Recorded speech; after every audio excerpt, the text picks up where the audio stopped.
Good evening, everyone, and welcome to the grand finale here in France for the last round in Season 10 of the FRL Pure Sim Gear Super Sprint Mega Grid Series here at the Paul Ricard circuit. I'm delighted to have, for the very last time, my legendary co-commentator, Rob Barker. Good evening, Rob. Good evening, Sean. Hopefully not the very last time ever, but No. definitely the very last time for this series. But good evening, Sean. Good evening, everybody, and welcome in.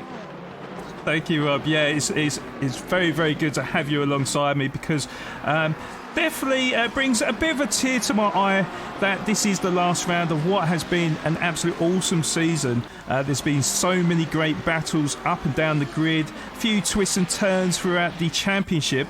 But it's all come down to the final couple of races here at the Paul Ricard circuit, where we will find out who will be crowned Season 10 champion of the FRL Pure Sim Gear Super Sprint Series for both the pros and the AMS drivers, live tonight here on the Formula Racing League TV _ PS5 channel.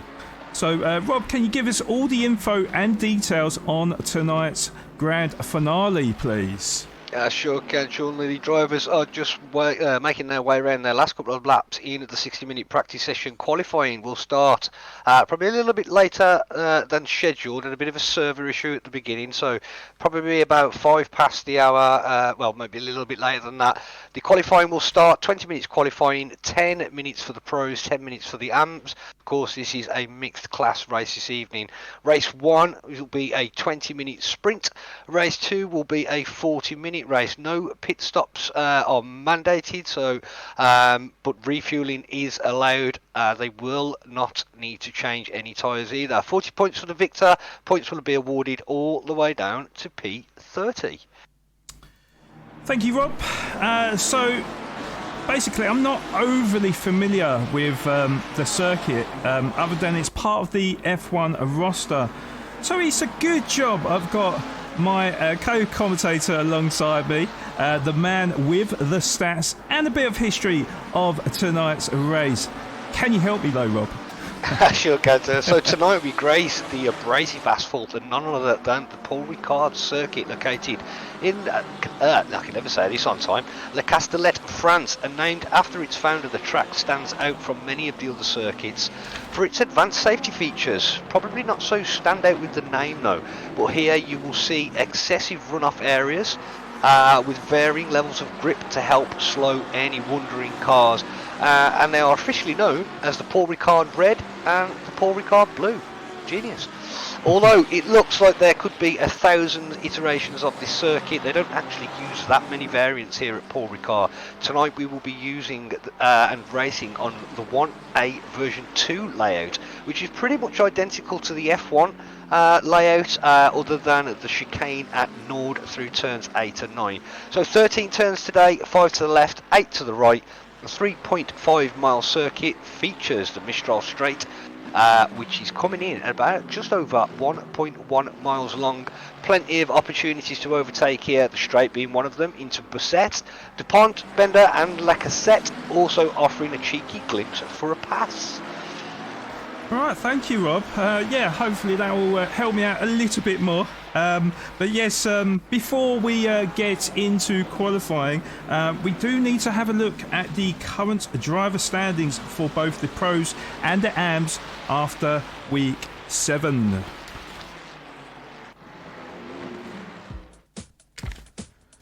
So, sitting pretty on top of the pro driver standings, we have Zdeněk Vortel, who has a comfortable 44-point lead with 475 points, with 2 back-to-back P2s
So there is no lap guide I've got in store for you guys tonight for the final race, as I have no experience on this particular circuit.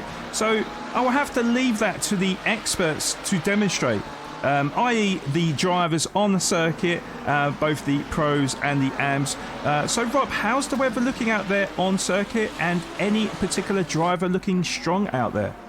So it's pretty warm out on track again this evening, Sean. We have a couple of warm races, 31 degrees ambient, 38 degrees track temperature, with a little bit of wind, 3 kilometres an hour wind so far. The practice session has now rounded off, and the drivers will start their qualifying lap. But looking at some of the times for the pros, Bellamy with an excellent surge towards the end of the practice session did momentarily put his car on P1, but Vortel stole that top spot back with just a couple of minutes to go. Blakely Townsend also looking quick in practice, as is Busov.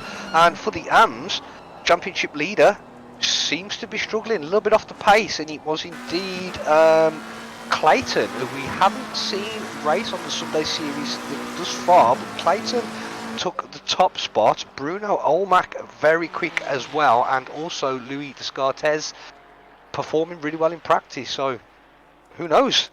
Yes, indeed, yeah. It's definitely a mystery here. We have no idea how the drivers will perform today, although Vortel being over 40 points in the lead for the pro drivers. The way we worked it out was he only needs a P10 in both the races to become crowned champion for this Super Sprint Series. So Busov will have to finish on a pole position on both races. So it's quite a tall order for Busov to get these race victories, and for Vortel to finish outside of the top 10. So it could happen, but with Vortel, who has won, I believe, 8 races out of the 16 available, well, actually 14 available so far, but the 2 today will make it 16. So it's looking highly unlikely. All his racing positions have been podium or better.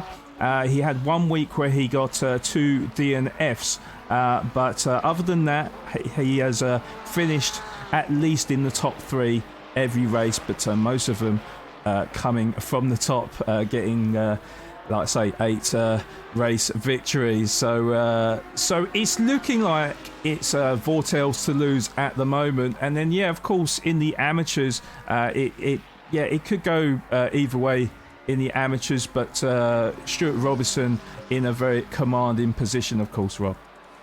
Yeah, indeed. I think evidently it doesn't need to be pointed out. Vortel has had an incredible season in the 999 McLaren. With as you said, 8 race victories. Even when he's not been on the top spot, he's been there or thereabouts. So superb season from him. It looks like, as you said, it is definitely his championship to be losing at this point. The AMs, however, still all to play for. Robinson does have a nice lead, but seems to be struggling a little bit in the practice, and Olmach is not so much. So qualifying position is going to be super important. Obviously, the AM drivers will be racing amongst the pros. They are not separated. They do not have to yield.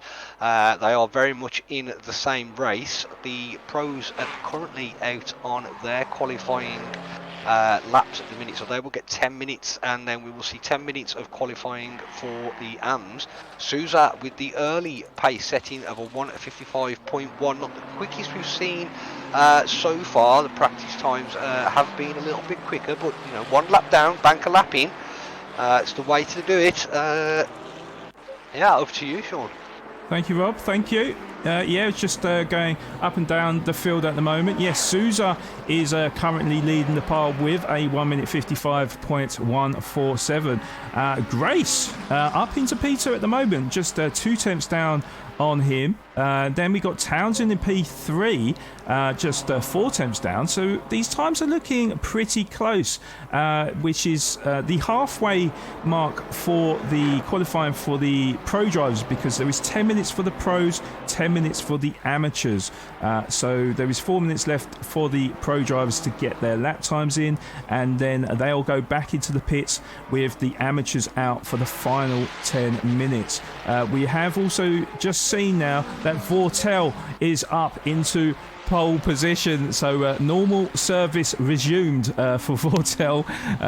He's the first driver to dip beneath the 1 minute 55s with a 1 minute 54.767. Kobe Alerts is in P3 now with a 55.1, but then Law up into P2, and he is 1,000th of a second down on Vortel's time. So close at the top, but yeah, Grace falling down to P6 because of Di Stefano in P5 at the moment, with Clark, Crows, Townsend and Silva so far rounding up the top 10, Rob. Yeah, interestingly enough, Buzov yet to set a lap, as Bellamy, who was super quick in the practice, yet to set a lap. They does come across, Buzov does just cross the line, and where does he put himself?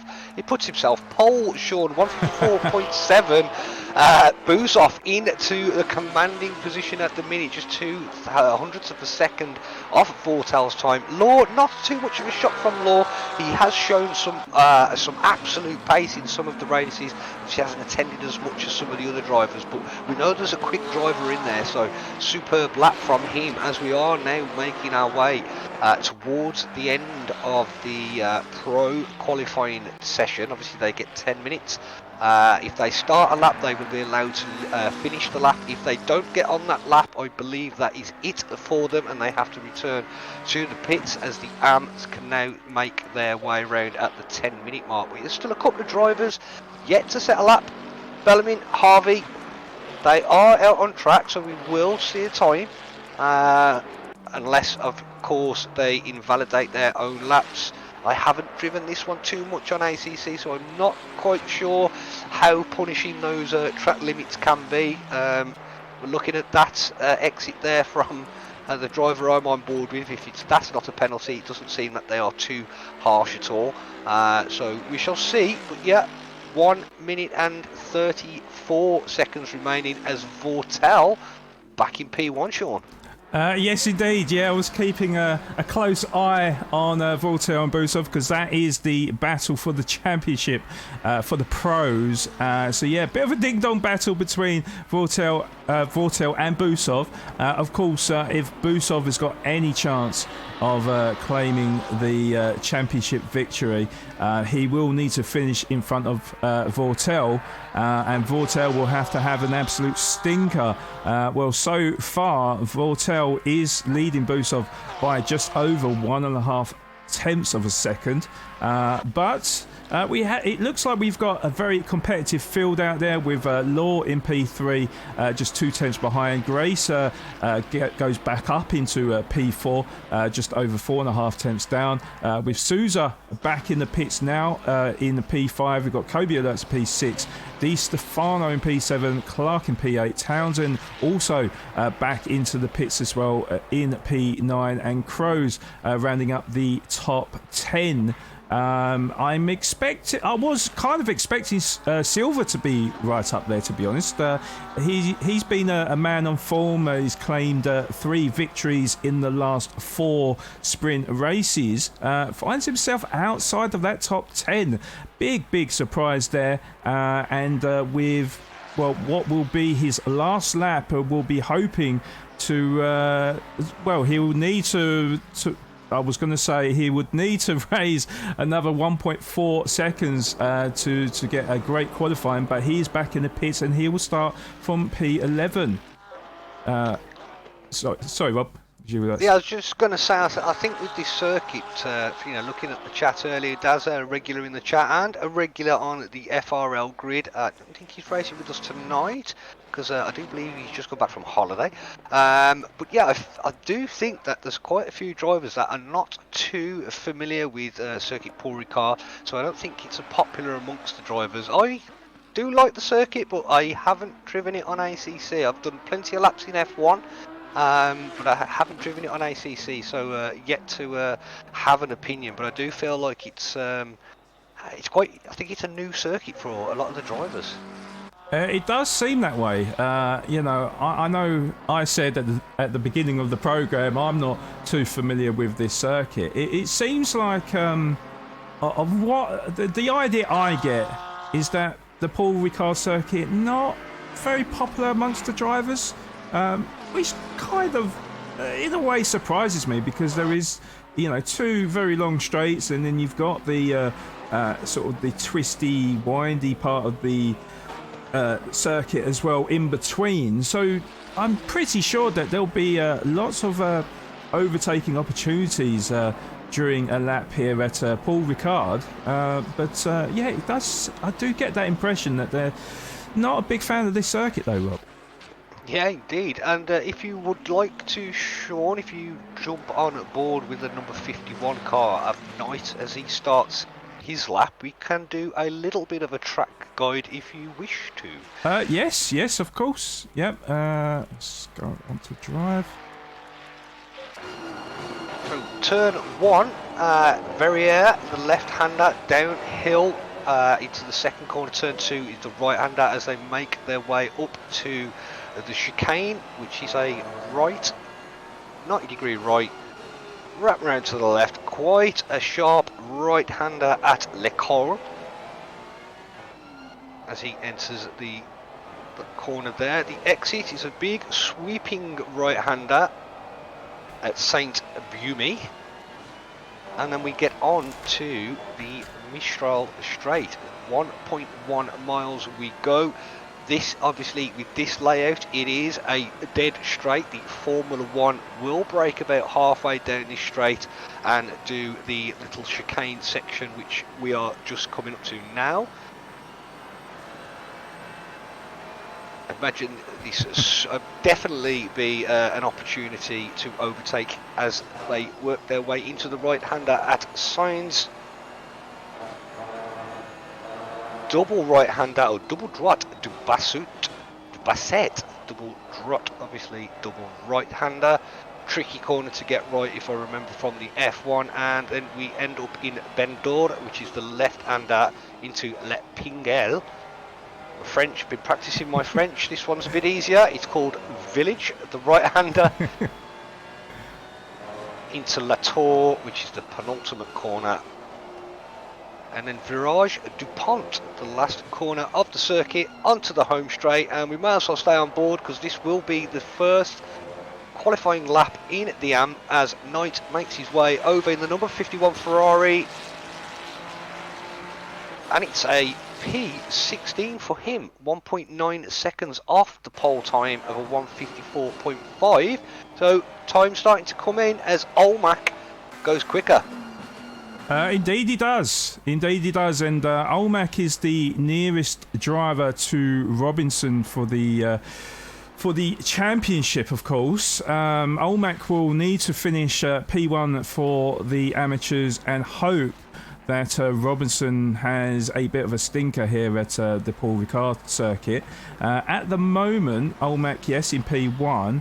Robinson is 3.8 seconds off the pace. I do suspect that he is just putting in a banker lap and then will be going flat out for the remaining 5 minutes of this race. I've got to say, Rob, I'm so glad that you talked us through the lap guide there, because I would have absolutely struggled on them French names. I mean, I can just about speak English, let alone French. So,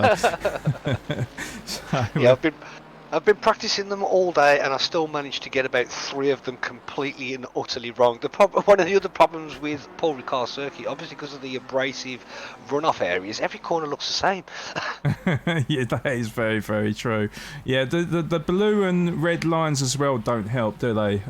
It's a very confusing circuit, but you know, I'm expecting these drivers to battle, of course, and hope that there'll be some exciting racing action.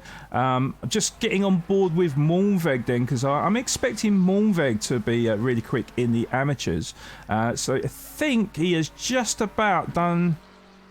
No. I think that was either an outlap or a lap invalidated for Moonweg, but we do know he has some incredible pace the last couple of races that he's been involved in. Quite shocking level of pace. A super quick driver is Max Moonweg, so I imagine that there will be a time on the board. We just probably just need one more tour of the circuit and we will get that time from him. 3 minutes 45 remaining in the qualifying, and then obviously we will have the super sprint of 20 minutes, and then the qualifying session now will set the grid for race 2 as well, which is the 40-minute. I don't quite like to call it endurance because it does feel like an endurance race at 40 minutes compared to the 20 sprint, but some of the guys at some of the races that these guys compete in, 40 minutes isn't any much of an endurance race for those.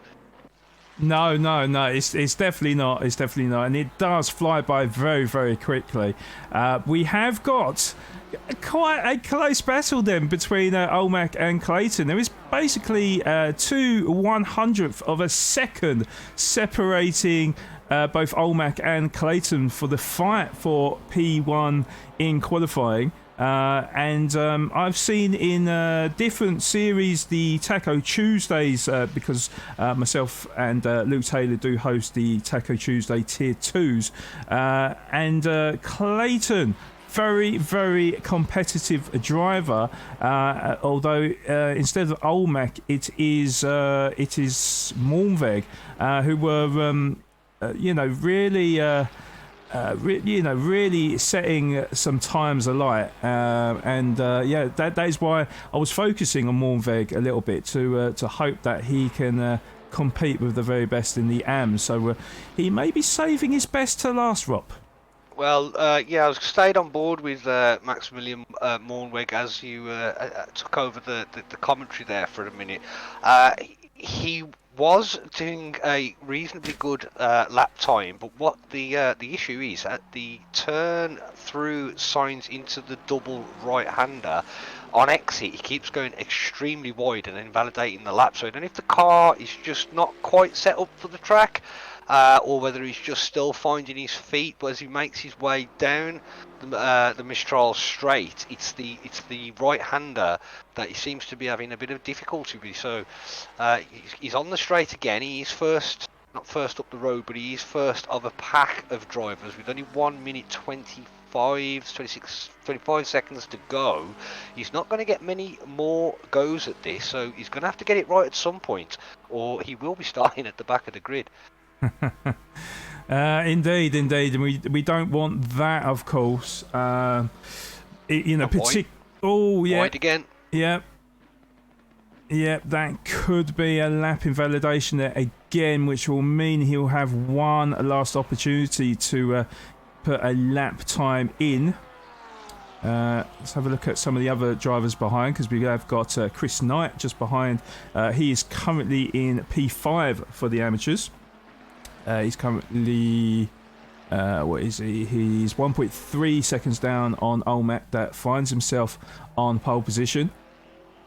So doing excellent at the moment. 442 as well. That is Moonveg, isn't it? So we'll just focus on him just to see if that is a lap that is counted or not. It is indeed. And he's up to P3, Rob. Wow, yeah. So we looked like it looked like that was the corner that he was invalidating. Maybe it's you can run it. Obviously, you can run it a little bit wide, but the lap before he was well out wide. So, yeah, gets a time on the board. It is a good one. Puts it up to P3 in class with 3 seconds remaining. The drivers that are on a lap will get to complete. It looks like Robinson. This will be his last lap as the number 1 car, and the number 500 car is indeed Clayton. He will get to finish, as will the number 79 of Chris Gedman, FRL's own Chris Gedman in the BMW, but he has yellow flagged it up at Le Tour, so penultimate corner messed up for him. He returns to the pit. It might just be worth mentioning, Sean, that Dan Naisbitt in the 242 car, although he will appear on the timing sheet, he's not present tonight. He's not racing. He's solely in the lobby, so we can be in the lobby, which is very nice of him. That is very, very nice of him. Yes, indeed. Yeah. Unfortunate not to see him tonight. He could have. I think he was fighting for P5, I believe, in the championship. So absolute shame. Very well. Yeah, absolute shame not to have him for the last races. We just see Mornveg pull to the side, so clearly not enjoying this track, but is in P3 for the start of this race. For the start of both races, should I say. And Robertson's back in as well, so we've only got 3 drivers left. Oh, I thought that, but no, the session is ended. So. Yeah, I thought that was it. It looked like the drivers were pulling off track. Knight made his way to the side of the track as well. So that is your grid for this evening's races. Indeed. Whilst we still got the time, then I have to say hello to all the people coming in chat. Dazza, Kai, Felipe, Clates as well. Really appreciate the compliment there, and appreciate everyone coming in, of course. Felipe, of course, you've got Dan, isn't it? DGM Sport, welcome all. Hopefully you're having a good weekend. Also, Trotty as well. Thank you so much for the follow to the channel as well. It is much, much appreciated. Welcome to the FRL community. It could be, is that Paul Trotman, Trotty? I don't know.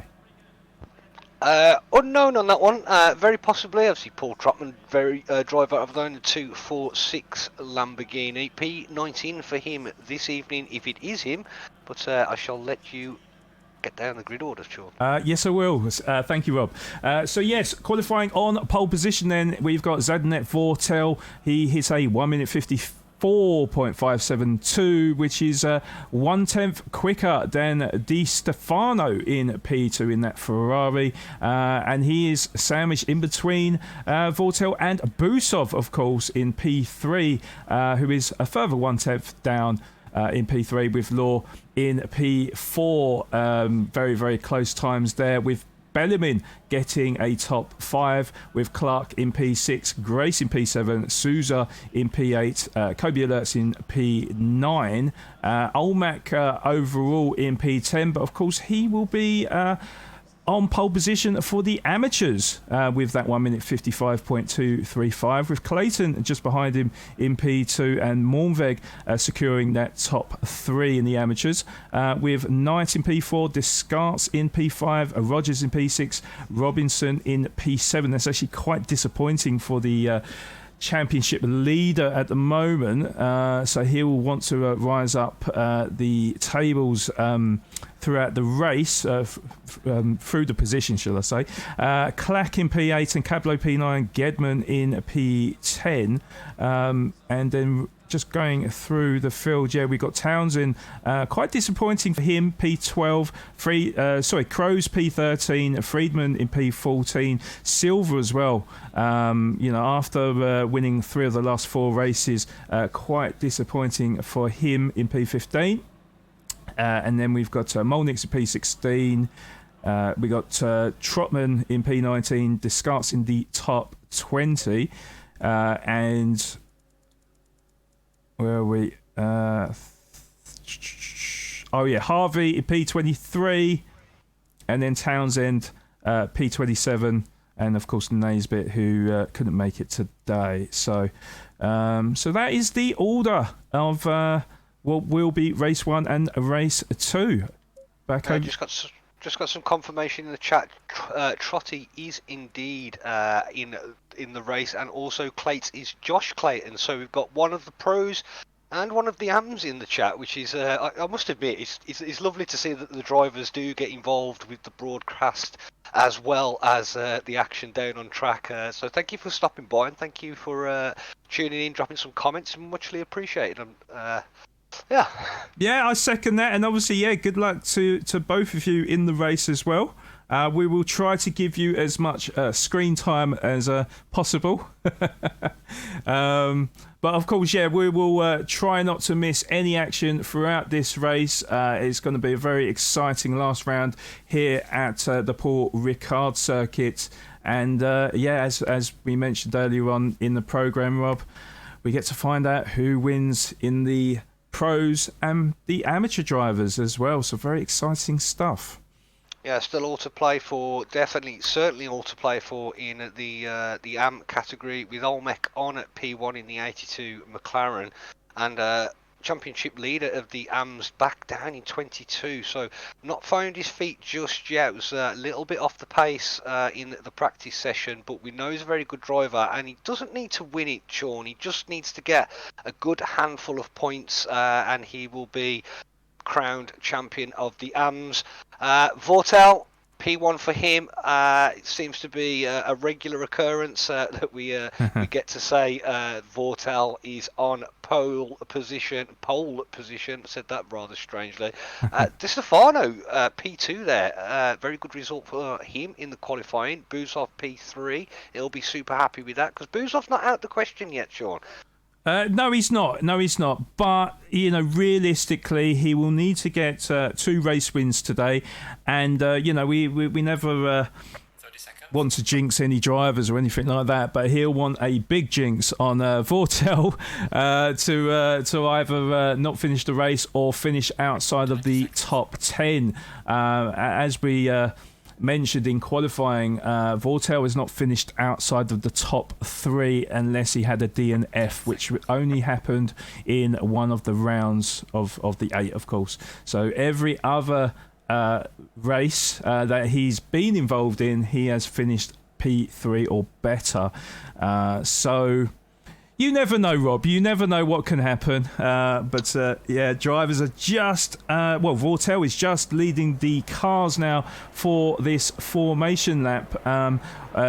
The track is looking fantastic as well in terms of the track temperature, 36 degrees. It's pretty hot, but nevertheless pretty optimal conditions still. Not a hint of rain in the or dark clouds in the sky. So yeah, perfect conditions for the drivers, and they just have to manage their tyres a little bit and make sure they've got enough fuel to last them the whole race. And believe me, Rob, the amount of times I've seen in this championship where a driver is slightly underfueled and in a good position as well, this time round they'll have to make sure that they've put in enough fuel to last them the whole race. Yes, certainly will, and not to put a spanner in the works, but the Thursday broadcast with myself and Mr. George Cook, I managed to curse about 3 or 4 drivers that evening, so it's definitely not everything's still to play for. I shall try my best not to do the commentator's curse on any of the drivers this evening. But yeah, I can't promise anything on that front, Sean. Well, I'm one to talk, Rob, because how many times have I been singing a driver's praises and then next corner he's into a wall or into some sort of collision? So it is we are famous for cursing the drivers, so Busov will be praying that we focus all our attentions on Vortel and hope that he slips down a few positions, but It's definitely going to be a very, very exciting race tonight. Really, really looking forward to this. And as we alluded to at the start of the broadcast, I'm going to be really sad actually that we're not going to see this series again. Well, at least until maybe the next round, but the next series. But it's been an awesome season, and it's gone by so quickly as well. Yeah, it's been an absolutely fabulous season. Really enjoyed spending the Sunday evening with you and the guys in chat and watching some excellent racing. It's a shame it's come to this round, the final round of season 10. Although, got very, very quickly indeed. That straight looks very, very long when the drivers are just cruising down. Rather than going full speed, but Vortel leading the pack around the last couple of corners now through Lepingel into Village they go. Last couple of corners to go, and then we will get the green flag. 20-minute race, foot to the floor. It is a sprint race. They don't need to be too concerned about tyre deg on this one. It's very much let's go as fast as we can for as long as we can and try and keep it on the grey stuff in the middle. Just a note, Sean. Yep. The yellow and the red area in the runoff, it is very highly abrasive, so any off-track excursions can and will start to damage the carcass of the tyre. Oh, okay, that's interesting. No, I didn't know that. As the driver's just coming around the final turn as we go to start the grand finale here at the circuit of Paul Ricard. Can the drivers get a good start as we wait the green lights, and away they go? And I don't expect there to be too many movers or shakers, but there is going to be a bit of a break for turn 1. But Vortel does lead. Di Stefano Busov is just behind him in P3. Then we've got Law and Bellarmine side by side at the moment. It looks like Bellarmine might have have I just missed something there, Rob? Oh, yeah, in the background. I see in the background. Oh, this is huge for the championship as well. Olmac got a little bit loose coming out of turn 2. Got it all gathered, but then a car from nowhere, I'm unsure of who it was, a car from nowhere has just absolutely wiped him out, and Olmac is back to the pits before turn 3. Devastating. Wow. Okay, I did see that Chris Gedman was involved in that. I couldn't quite see who else was, but yeah, there was about was it three cars involved? Was it, Rob? So I say Olmac got a little bit loose, but gathered the car up. Obviously got a little bit of a loss of exit speed, but he had gathered the car up. He was in a good position on track, and then a car from nowhere just absolutely steamed into him off. It was off track as well, Sean, so I have no idea what has happened there. But yeah, Olmac potentially out of this race, with Robinson still in the race, current P1. That might be his chat. I think he's actually left. No, he hasn't. I was going to say I think he's actually left the server. Clack back in the pits as well for the AM. I don't know if he was. Yes, he was one of the drivers involved. And Molnick's also back in the stop, as is Bergantin. So yeah, I'm not sure what happened there. One for the stewards, I'm afraid, Sean. Yes, indeed. I'm glad I'm not a steward. That is for sure. What I will have to tell you, though, Rob, is that Vortel is leading at the moment with Busov just behind in P2. So he's moved up into P2. Bellarmine is up into P3. That means that Di Stefano has lost out and has lost 2 positions down into P4. Law is also down into P5, and then we've got Clark, and we've got quite a few drivers that has made moves. I think Souza is up into P7 now, and also Silva as well. I think he started in P11, I believe, isn't it? So he's up 2 positions to P9, and Clayton, the first place amateur, 10th overall as well. So a really great start from Clayton, but I do feel like Well, there's quite a few battles on board at the moment as we're going down the straight. We got Bellarmine that's in the slipstream of Busov, who is in P2 at the moment, and the slipstream should work down the straight because it's such a long straight, of course. So definitely a close battle for the top three, but of course very important for Busov to make it work in both races, but certainly live in the moment. Busov is going to have to push like hell and try to catch up with Vortel, but he has got Bellarmine for company, and of course more contact at the back of the grid, Sean. Sorry to interrupt. Sorry, it's all right. Cablo in the number 84 BMW has just tapped at the rear end of Rogers. Both cars back on the track, minimal damage, but yeah, another collision at the back there. Well, meanwhile, Rob, we have got a train of 4 cars at the moment battling for P6 then. That is between Clark, Souza, Grace and Silver then. Big train of cars who are on this second straight going in. Oh my God, nearly Silver, nearly into the back of Grace there. Just about got on the brakes in time. I did fear there was going to be a bit of a collision, but it's going to be very interesting once they get to the back straight. That very long, was it 1.1 kilometres, was it, Rob? 1.1 miles, Mistral Straight. Right, okay. So yeah, very, very long straight. I believe probably the longest straight on the calendar.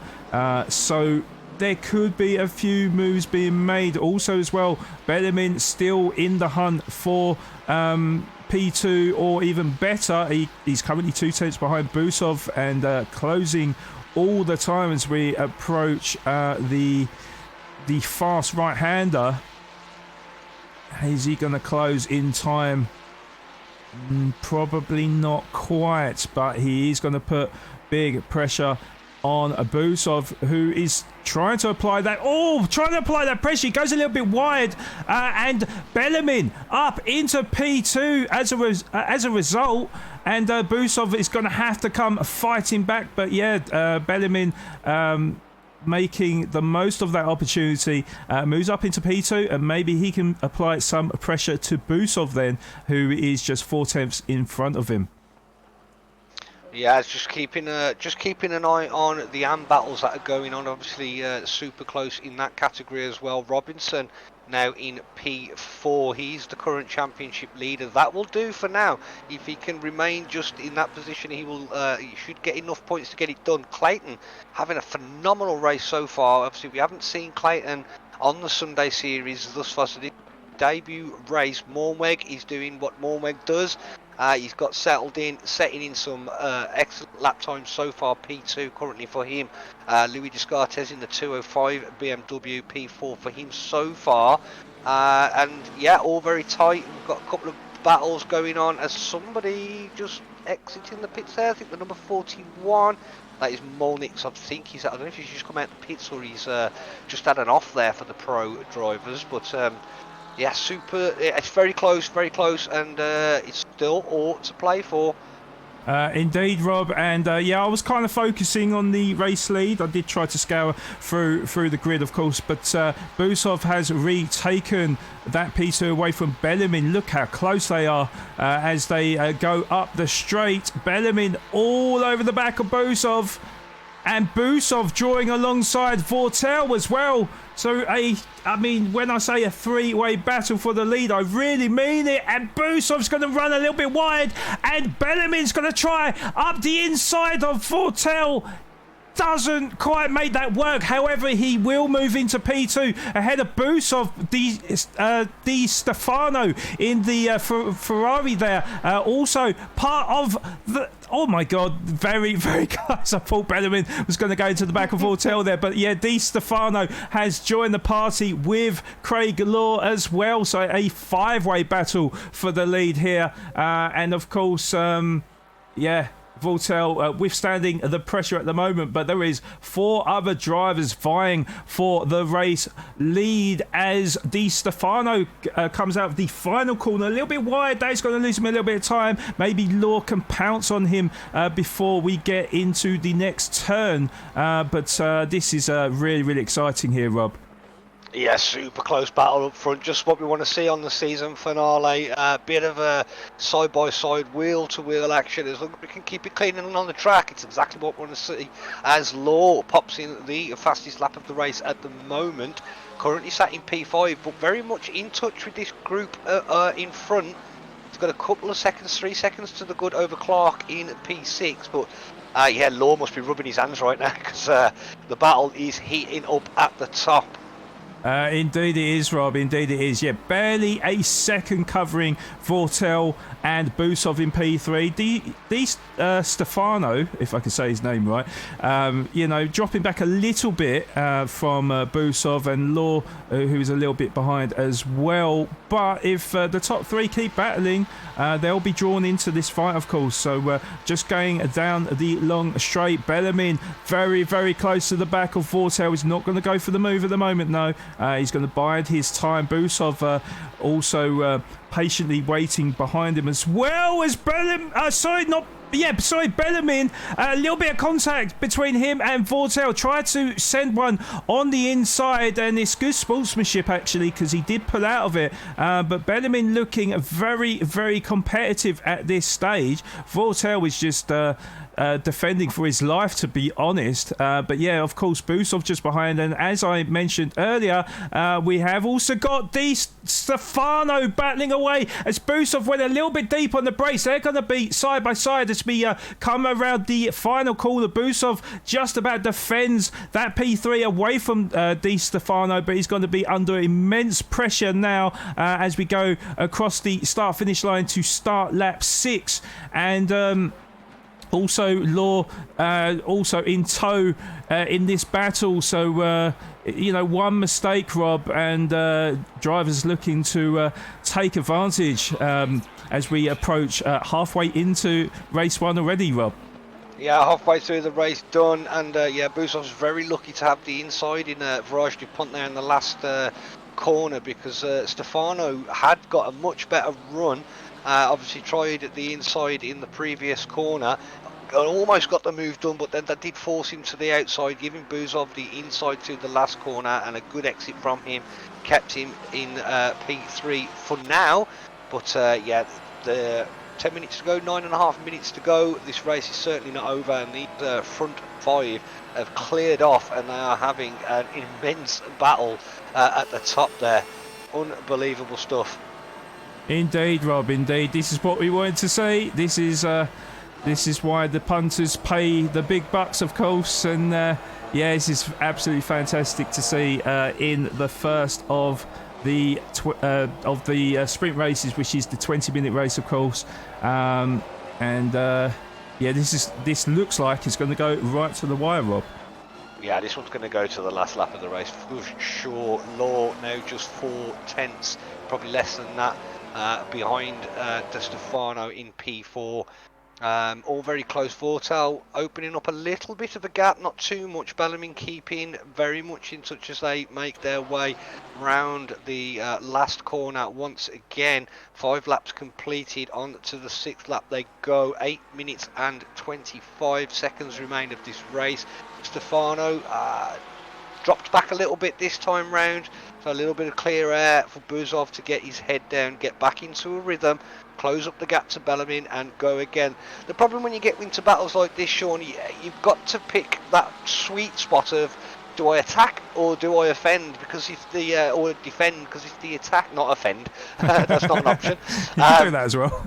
I mean, you could do that if you wish. But, yeah, it's picking that fine balance of do I attack the driver in front or do I defend the driver behind? And getting it right isn't always easy. Often a failed attack will lead to a loss of 1, even 2 places at times, as Busov definitely cut the corner a little bit there. I don't know if he's going to pick up a track limits warning. Obviously, you can only have 3 on ACC before the stewards will start slapping some penalties down, and in a 20-minute race you certainly do not want to be picking up track limit penalties, because I believe it is a drive-through penalty. It may well be. And meantime, Rob, Law goes up the inside of Stefano, used that slipstream to his advantage, and before they got into the turn, Law moves up into P4 ahead of Di Stefano in P5. So Law looking pretty competitive now, and he is looking to chase down Busov, who currently is in P3. And of course, as you know, Rob, very, very important for Busov to fight it out with Vortel and finish in front of him. At the moment, it's not looking likely, as he's dropped back to 1.2 seconds. 1.7 seconds behind Vortel. He's got 2 very hungry drivers behind him in Laurent Di Stefano, wanting that P3. Just as we're talking about exactly, Olmac. And that is Clark that spins, and there was a little bit of contact as well. There was a battle for P6 between Souza, Grace, Crows and Clark. I believe it might actually be less, but Clark gets spun around, or he spun around. I'm not 100% sure, but Clark has moved down into P12. So unlucky for Michael Clark then. Yeah. Very close battling up and down. Such a shame that he's got turned around. He's still there at the moment. He has lost a bit of time over, but it's one of them really difficult to call. Didn't see the incident in full, but you never like to see a car turned around on track. I've also got some Rogers. Stu Rogers in chat. Rogers, yeah. Yeah, server disconnect for him. He was in P20. That's not what you want to hear. Sorry about that, Stu. Very, very unfortunate, Stuart Rogers. Well, hopefully you'll be able to get back into race 2, of course, and make up some positions in that race. But yeah, of course, very unfortunate. It's something we don't like to see. Sometimes these issues do occur, especially on the PS5. But yeah, really, really sorry to hear, of course. We have got Vortel. There is a battle for P1, and Busov has actually moved down to P5. So something's happened between Busov, Law and Stefano, because Law is now up into P3 with Di Stefano in P4, Busov down to P5, and then meanwhile we've got Bellarmine all over the back of Vortel fighting for the race lead. We have got 4.5 minutes left of race 1, so the fight for the lead definitely going to the wire, but this is really bad news for Busov, Rob. Yeah, this is not what he wants. He really does need to pick up as many points as he can. Vortel obviously leading the race, leading the championship. The battle between the AMs as well is starting to hot up a little bit. Clayton's still in the lead, but Max Mornweg has gained a couple of positions. Few pro drivers now out the way. He is really starting to put his foot down and chase Clayton down. But Louis Descartes as well, still there, a few seconds back, but a P3 will do him wonders for his AM race, especially with Olmac out the way. I think Louis is currently P4 in the standings. Olmac won't be getting any points, although interestingly, Sean, I did see Olmac out the pits doing what looked like a couple of installation laps, so maybe he's just fiddling, tweaking with the setup a little bit, ready for race 2. Yeah, maybe. And I've just seen a message that Olmac had a stop and go penalty. Yeah, he came out on track, and I think he was just deliberately cutting corners to stay out the way of the racing. Right. Okay. Well, that's really hurts his championship, of course, though, isn't it? Of course, he's the closest rival to Robinson. Robinson might have wanted to finish a bit further up the field for the amateurs. Mornweg, drive-through penalty. Yeah, just spotted that on the board there. So Maximilian Mornweg currently P2 in the race. Can't remember off the top of my head where he sits in the standings. He's not in for a championship, but he has got a number of race wins under his name, the AM. So big points still. But yeah, picks up a drive-through penalty, so obviously a couple, one too many off-track excursions, which means now Clayton. He's had to brake hard there. Car just in front of him. I'm not sure who that is. The car number 500. Yeah, not sure who that is, but yeah, big onto the brakes. Did Clayton have to go to avoid a contact with a BMW that was travelling rather slow to that last sector. Yeah, that would have been Townsend then in the BMW 420 car then. Yes, it is indeed. Yeah, and yeah, Clayton also moving in front of Moornweg. Of course, he does need to serve that drive-through penalty, of course, before the end of the race. Otherwise, that would be a hefty penalty for him. Yeah, I think it double, or does it go straight to a 30-second? I think it goes straight to a 30-second, I believe. I think they lose roughly about 20 seconds if they take their drive-through penalty. Yeah, costly either way for Moornweg. Yeah, at the top, Rob, still half a second between Vortel and Bellarmine then. So I was right in saying that it's going right to the wire.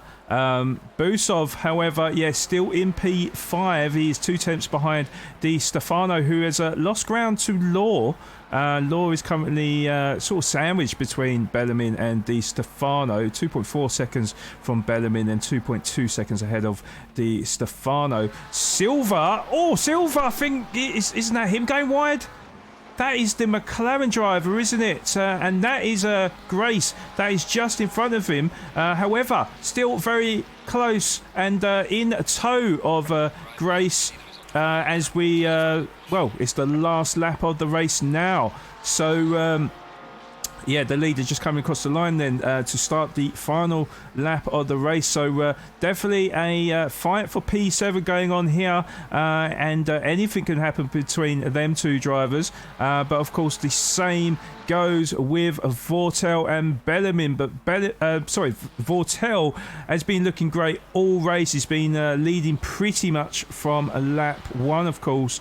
Yeah, this is looking really, really good for his championship hopes, with only Bellarmine standing in his way now. So we'll keep an eye on that one. But if there is any other battles that we should be looking at, Rob, please let me know. Can't see anything too close just yet, other than the one that we are looking at, or the one that I am looking at the front.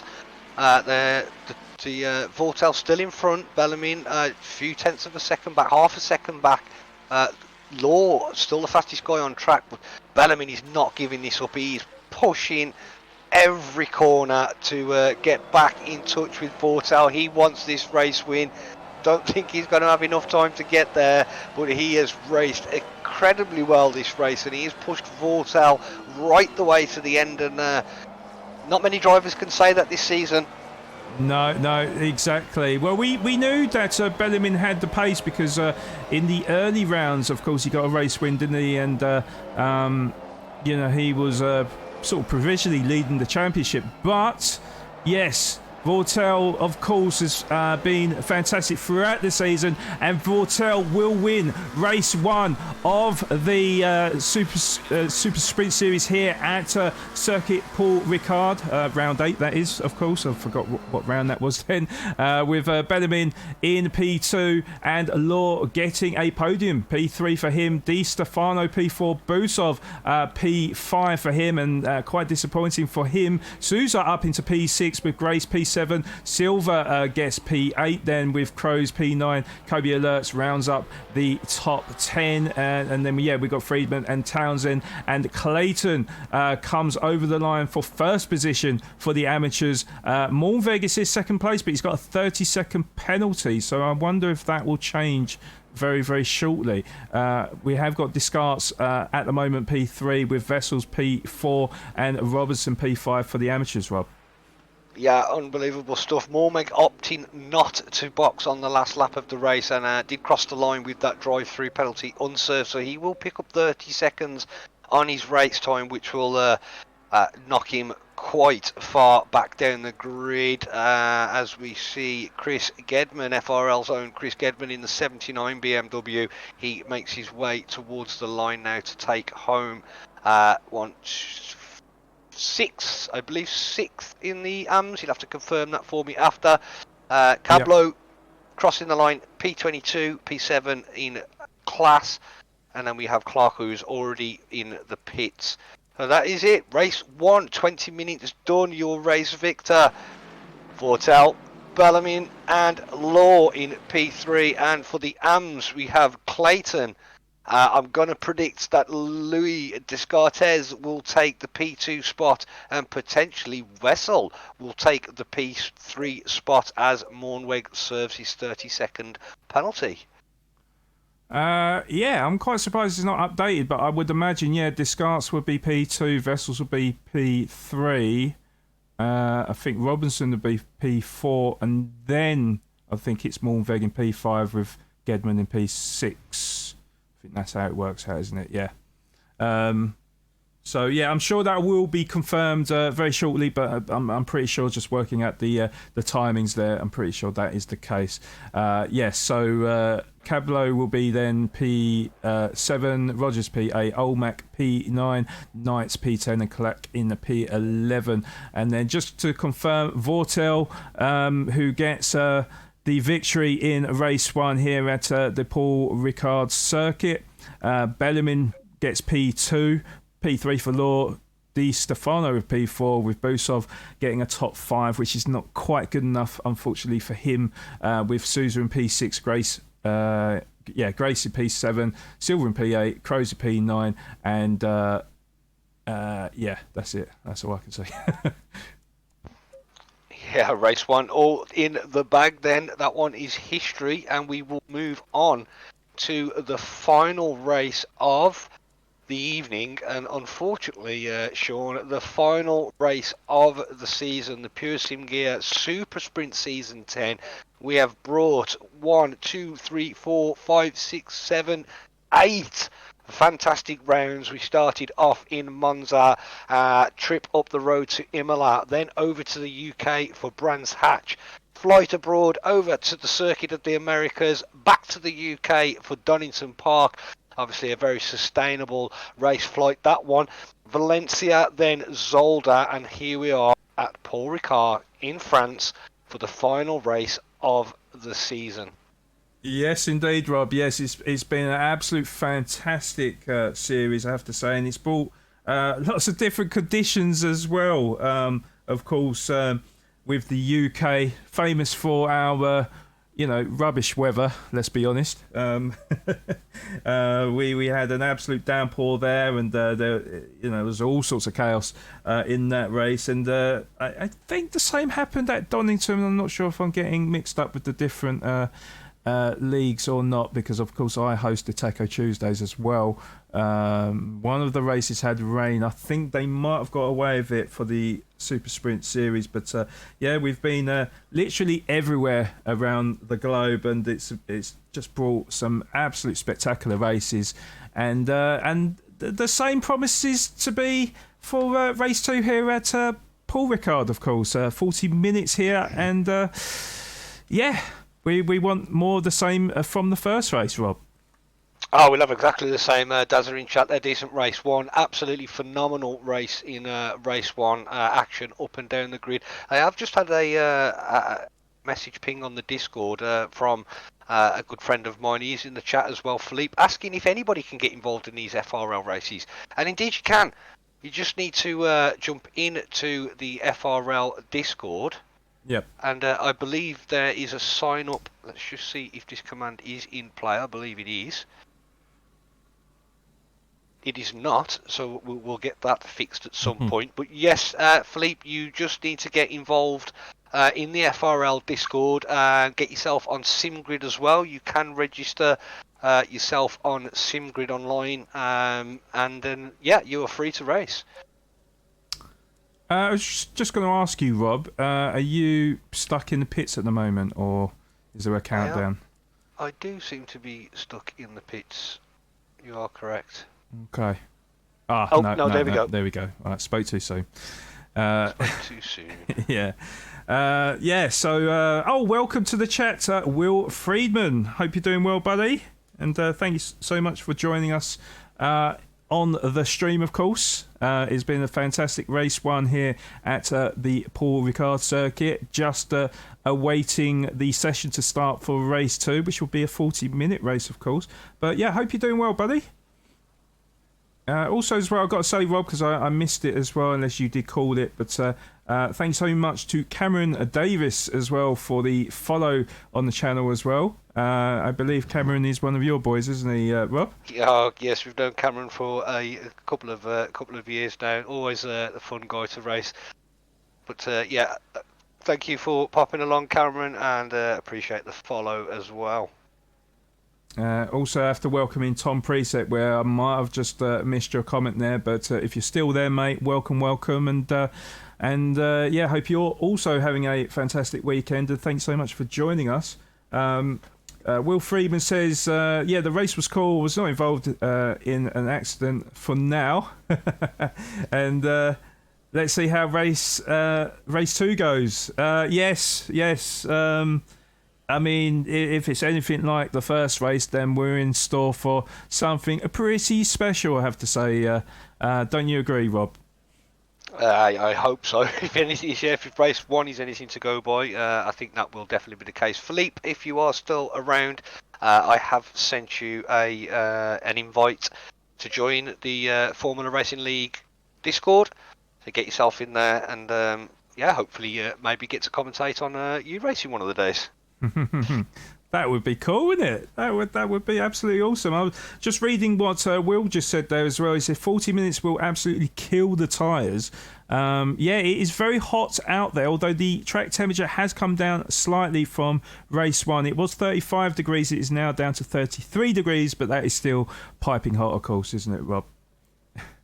Yeah, it's a pretty warm track. It's not the hottest we've seen through the series. No, that's true.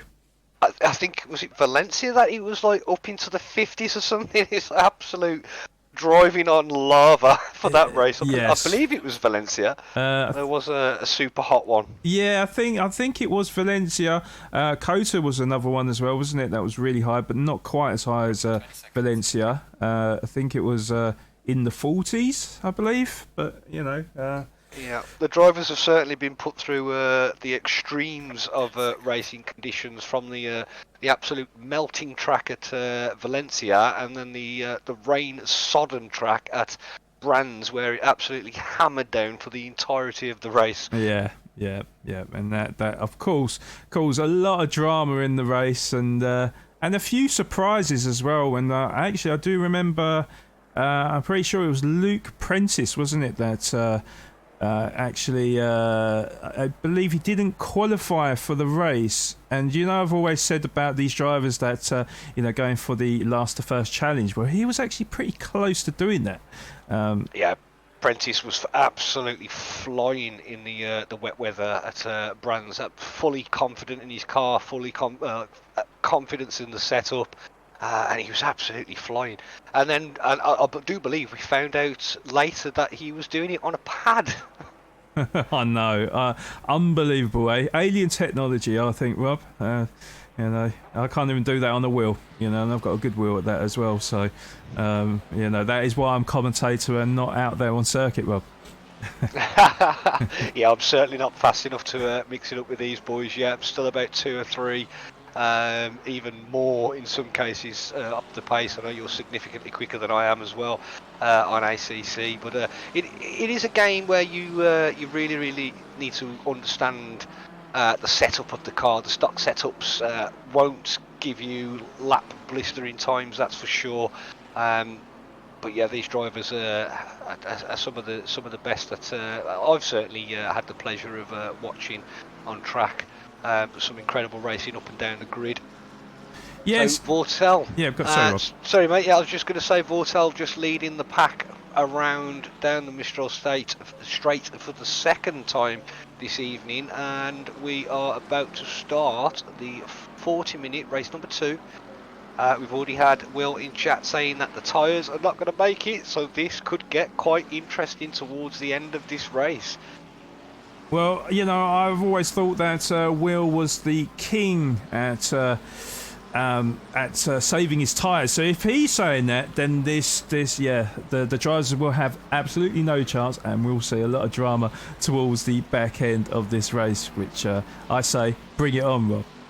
Yeah, absolutely, bring it on. Obviously, welcome back to Olmac, a disastrous race. Back on pole for the AMs. He will definitely want a better race this time round. Again, I'm really not sure what was occurring in that race one, but he did absolutely no fault of his own. Absolutely got wiped out of the race in race one, forced to retire the car. But back on P1, Clayton P2, Knight in P3, and Maximilian Mornweg in P4 for the AMs. And it's still very close. I don't think mathematically, I haven't checked. And obviously all the results that we get are provisional. Yep. Obviously the finalised results will come later. Yeah, I don't think, just doing a bit of math at the top of my head with the current standings, I still think it's there's a race to be had. Yes. Well, I mean, I think the pros at least. Vortel, well, he is in a commanding position. He would have earned an extra 10 points, I believe, from Busov, and Silva got P8, wasn't it? So, yeah, I mean, I would say Vortel would have to have a really bad race and Busov to get the race win for anything to happen.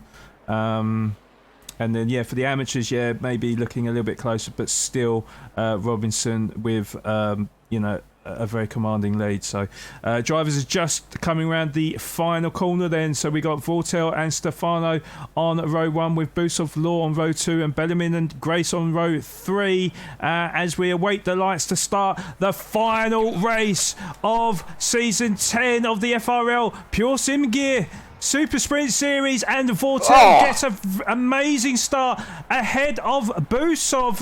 Busov actually goes up the inside of Di Stefano, but Di Stefano will hang around the outside. That'll be the inside line. There's contact. There is big contact between Di Stefano and Busov, and there's a lot of cars getting tangled up in the background as well. And oh my God, what an absolute mess in what is the first few seconds of race 2 here, and unfortunately I'm not able to say exactly who it is until we get a bit further into the race, but it does then look like that Vortel has escaped it all, and yeah.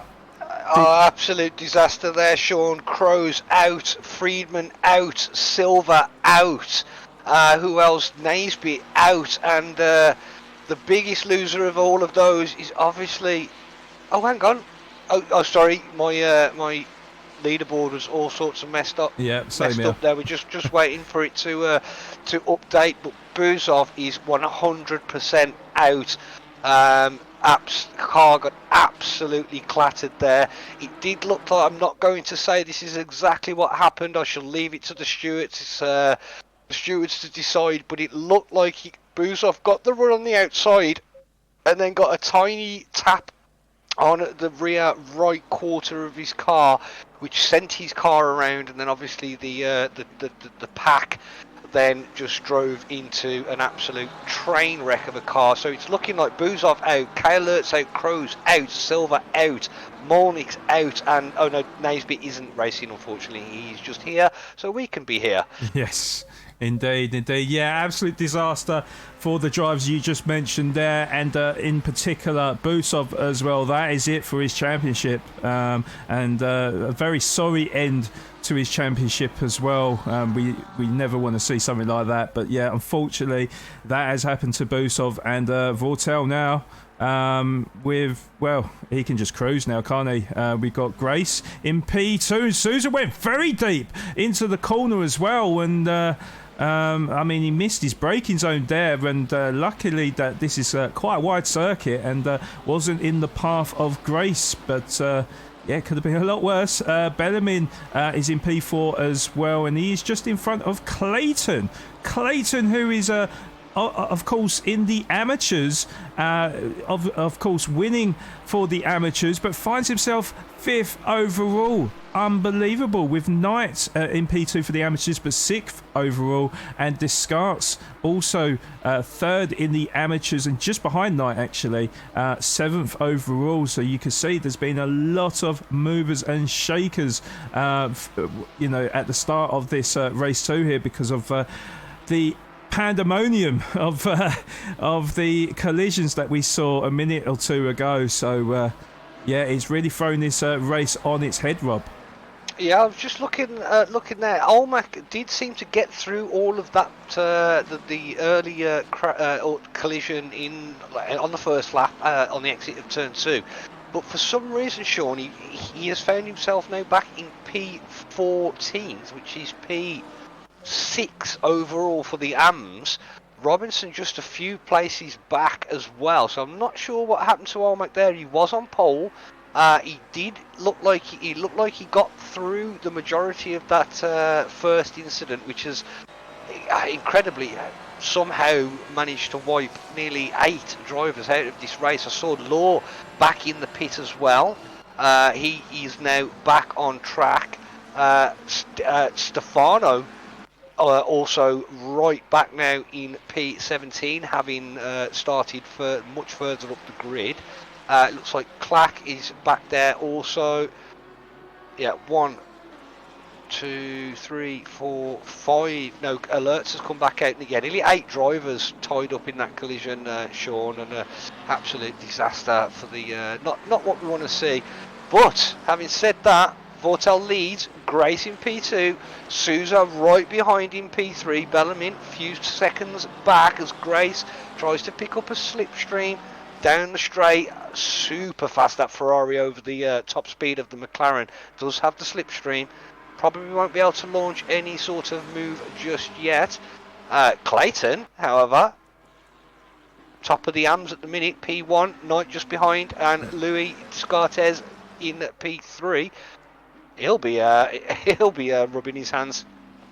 Indeed he will, because Bellarmine has gone backwards, hasn't he?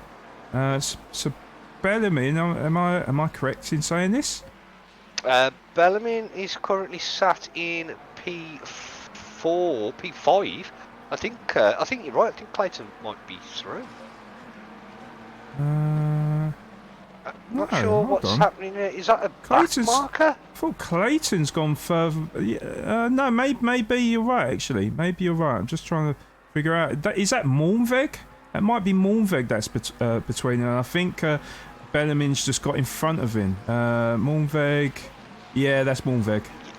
Okay. So Malmveg, he must have lost out massively at the beginning then, because he finds himself in P22, a lap down already. Indeed, yeah, indeed. Which is a lot, considering we've only done 6.5 minutes of this race. So yeah, not a good start for Malmveg then, and quite clearly quite a few gaps in the field as well. There are a few close battles though. I will say that. Oh, is that Rogers up the inside of Townsend? I do believe that is.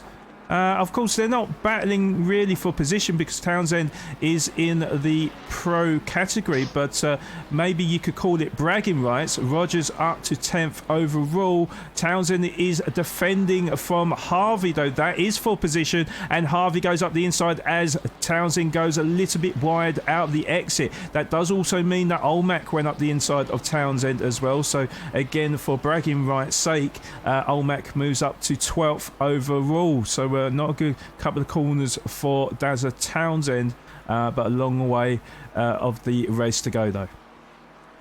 Yeah, well, so really just 7 minutes into this race, Vortel leading the way now, pulling quite a gap over Grace. Souza still P3, Bellarmine P4, but I thought she was going to take a lunge at the inside. Yeah, small little bit of contact there between Bellarmine and the rear quarter of Souza. Kept it on track. Both drivers keep it on track, and away they go again. But yeah, he looked like he was going to send one up the inside there, Sean. Yeah, it looked particularly racy, should I say. Good sportsmanship, though. I mean, there was only the tiniest of contact. However, where the contact was on the sort of rear side panel of that car nearly spun Sousa around, and it was a good car control from Sousa to keep it facing forwards, but then Bellarmine did back off there. But yeah, it looks like Bellarmine really has the pace here, because he has closed back up to the gearbox of Sousa for the fight for P3. So yeah, we'll expect some kind of move as we are approaching that long straight, of course. So if Bellarmine can get all over the back of Sousa onto the straight, which I think they're just approaching now, aren't they? Then I think that's right, yeah. Bellarmine will use that slipstream to his advantage, and you should expect a change in position. Yeah, the Ferrari does look pretty racy on the straight as well, with a good exit and the slipstream. A couple of moves earlier on in the race between a couple of different drivers. There's definitely closing that gap now. I don't think it's close enough this time round for a move just yet, but 0.3 of a second behind Sousa at the moment, and with just coming up to the 10-minute mark done, still 3/4 of this race to go. This one again, I think this one's going to go to the end. Does he look? Oh, a little bit wide from Sousa, gets a little bit loose, pushes the car out wide. Bellarmine kept it nice and tight. Yeah, and it seems like through these succession of corners, it seems like Bellarmine seems to have a little bit more than Sousa. Sousa seems like he's taking a little bit cautious, and Bellarmine's able to sort of apply the brakes a little bit later, but still keep, you know, a decent line going into the corners. As he's look at that gap, he's all over the back of Sousa now. But it does seem like that McLaren just seems to be a little bit better in a straight line, and Sousa's able to sort of pull away slightly. But yeah, that Ferrari of Bellarmine definitely seems to be a lot better through the corners and certainly on the brakes. Yeah, 100%, Sean. Couldn't disagree at all. The lateral grip of the Ferrari seems to be massively better than the McLaren at the minute. Sousa seems to be in a real tough time of keeping that car where they want that car, and drifting out wide quite often on exit of a lot of the corners, whereas Bellarmine's Ferrari looks pretty planty. Gets a good exit down the straight. Looks like it's closing. Not sure. It's really hard to tell with the live data. We only get the live data update over the sector times, but doesn't seem to be closing enough where it needs to be. Just saw a yellow flag there, the 385, which is the AMG of Wessels in the back there. So a little bit of a turnaround of the car in turn one, maybe, but gets it back on track. Meanwhile, we've got Harvey, who did get overtaken by Olmak. He's trying to re-overtake Olmak to move back into P11. Looks like he's just made it stick as we approach the fast right-hander. And actually behind as well, that was Di Stefano on Townsend as well. So Di Stefano, of course, was caught up in that melee at the start of the race. He's starting to work his way back up the grid and now finds himself in P13.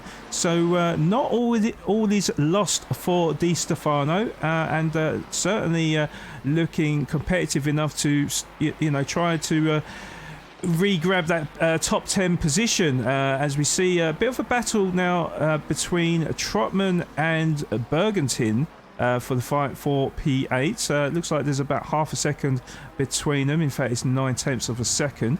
But even so, close battles there, and also close battles for the lead for the amateurs between Clayton and Knight. It's currently about 6/10 of a second, and looking. Well, yeah, as we're what, a quarter of the way through race 2. Yeah, some exciting battles on track, Rob. Yeah, there's a couple up and down definitely up and down the grid. This one at the front now, I would say, between P2 and P4. Obviously, Clayton in the AMS being chased by Knight as well, so just a few tenths of a second back, probably about a second back, so that one isn't done either. Louis Descartes a little bit further back for him, maybe struggling to keep up with the pace of Knight and Clayton, but he's still there. For a little bit further back as well, we've got Harvey piling on the pressure with Rogers. Harvey being a pro driver. Rogers, current leader, no sorry, my mistake, in the AM category, the 512 Porsche, but in the AMs as well. Omac working his way a couple of grid spots up, making some lost time, I guess, for that earlier start, which must be devastating to start the final race in that way, but yeah, just completely unavoidable in that turn 1, turn 2 incident. Indeed. Yeah, I was just looking at a few of the battles here. Oh my God, there's Harvey got very close to the back of Rogers, who is leading this train of cars here, or 4 cars for the battle of P10. So we've got Rogers, Harvey, Olmac and Di Stefano, and of course Di Stefano we know has got the pace, but it's going to be very difficult to navigate his way through the field as Rogers goes a little bit wide out of the final turn. That means that Harvey will have a good run on him as we come across the start-finish line to start lap 8, and I don't know if he's going to send it or not. Oh, he thought about it, and nearly contact as well. And because he had to come off the accelerator and get on the brakes, Olmac looked to take the position from Harvey. They were briefly side by side. It could be, oh my God, Olmac sends it on the inside, and Harvey was aware of that, had to back off. Di Stefano nearly went into the side of Harvey, also had to back out, but very, very close proximity between the 4 drivers, and for a second there, Rob, it looked like it was going to get a little bit messy, but they live to fight another day as we go down the big long straight, and it looks like Di Stefano is going to pull in front of Harvey then. Sean, as you've been keeping on that battle, and rightfully so, but we do have a change up at the front. Sousa now up to P2, Grace falls 1 spot back, and Bellarmine still on the charge to the cars all in front and around, but yet there's a lot of that was close to a bit of contact there into the last corner, but yeah, changes up front, Sean. Yes, I see. Yeah, Sousa up into P2, Bellarmine up into P3, and then Grace down into P4, so losing a couple of positions there. I was also looking on board with Di Stefano, and he did make it stick in the end. You can see how battered that Ferrari is of Di Stefano's is, and he's all over the back of Olmac and Rogers, trying to work his way up into the top 10. But yes, definitely for sure the battle for top 3 is definitely on, and Bellarmine all over the back of Sousa now, and as they do approach the final corner for the big long straight, I think Bellarmine will fancy his chances of making a move. Yeah, he's got a good exit there. The McLaren doesn't half pull down this straight, but well in the slipstream now is Bellarmine in the number 2 Ferrari. It's just hard to see whether the gap is closing enough. I don't think it is, and I think Bellarmine will stay there for now. Starting to run out of straight. Will he get pop one up the inside? Has a look. Oh, yeah, he thought about it. Nearly contact, and they both run wide as well, and that could have ended in disaster. And I'll be honest with you, Robert, don't know how they didn't make contact there, but they definitely live to fight another day, and I feel that Bellarmine is not done here. He definitely is eyeing that P2 away from Sousa, so definitely going to keep an eye on this little battle here, Rob. Yeah, one to watch. He's not going to give that up, obviously. Good racing, race 1. There he goes, up the inside, into the last corner. There is a little bit of contact there, but it seems all fair. It does look like he's regressed the position a little bit there. Yeah. I did feel like he was in front before But yeah, position given back, so it's game on once again for Bellarmine, and Sousa still in P2 for now. Indeed, and I mean it's really good to see, isn't it, Rob? The fair play between the drivers, even if you could say that he had a nose in front of Sousa. He felt that at the time it was his fault. It was him that put the full send on Sousa, backs out, and yeah, like I say, it's really great to see. It's what you want to see with sim racing, obviously. I mean, at my level, Sean, there's a lot more contact than there is in these races. But if you do know that you've made a little mistake, and it is a genuine mistake, you know, just give the position back and crack on with the race, and then it is good to see. And I do think that's exactly what's happened there with Bellarmine. So fair play, and the race goes on. There's still 21 minutes and 30 seconds race, so there's plenty of battling to do, and there's plenty of racing to do. Indeed, Rob, indeed. I just got to say, big thank you to Millsy for the follow as well. Welcome to the FRL community, as we just see Sousa go a little bit wide out the exit there. But yeah, thank you so much for the follow, and hopefully you're enjoying this race, because I certainly am.